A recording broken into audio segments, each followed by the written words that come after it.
கவலைகள், சமாதானம், ஆசீர்வாதம் போன்றவற்றை பற்றிய பரிசுத்த வேதாகமத்தில் உள்ள வசனங்களை நாம் நன்றாக அறிவோம். ஆனால் இந்த வசனங்களை நம் வாழ்வில் எப்படி பயன்படுத்துவது என்று அறியாமல் நம் கவலைகளிலேயே இருந்து நாம் பழக்கப்பட்டு விட்டோம். தேவன் நம்மை இப்படி இருக்க விரும்பவில்லை. அவர் நமக்கென்று வைத்திருக்கின்ற சமாதானம், பரிபூர்ண வாழ்வை நாம் பெற்று அனுபவிக்கவே அவர் விரும்புகிறார். நாம் நமது பிள்ளைகளுக்கு சொத்தை உயில் மூலம் எழுதி வைப்பது போல தேவன் நமக்கு யோவான் 14:27 வழியாக சமாதானத்தை நமக்கு வைத்துவிட்டு போயிருக்கிறார். அவரை நம்பி அவரை அறிகிற அறிவினாலும் அவரை நாம் விசுவாசிப்பதாலும் நமக்கு சந்தோஷமும் மகிழ்ச்சியும் கிடைக்கும்.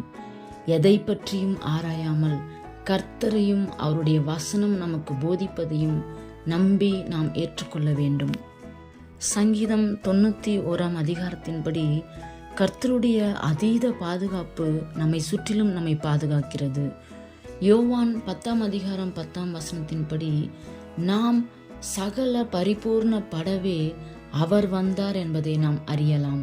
ரட்சிக்கப்பட்ட நாம் விரும்பாத காரியங்கள், தோல்விகள் நம் வாழ்வில் ஏற்படும் போது சோர்ந்து போகிறோம்.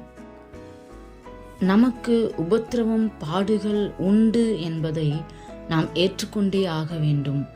யோவான் 16:33 நம்முடைய சமாதான பிரபு இந்த உலகத்தையே ஜெயித்திருக்கிறார்.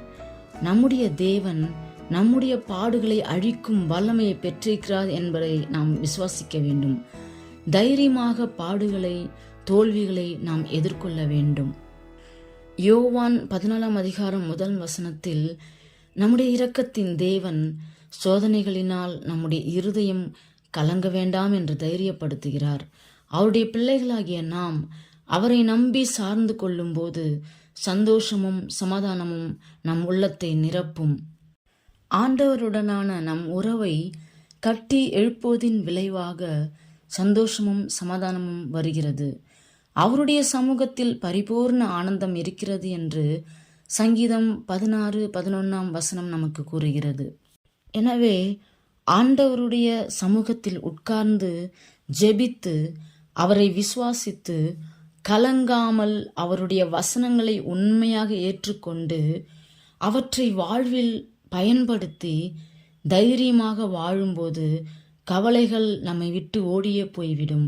தேவ சமாதானத்தினாலும் ஆசீர்வாதத்தினாலும் நாம் நிச்சயம் நிரப்பப்படுவோம். ஆமென்.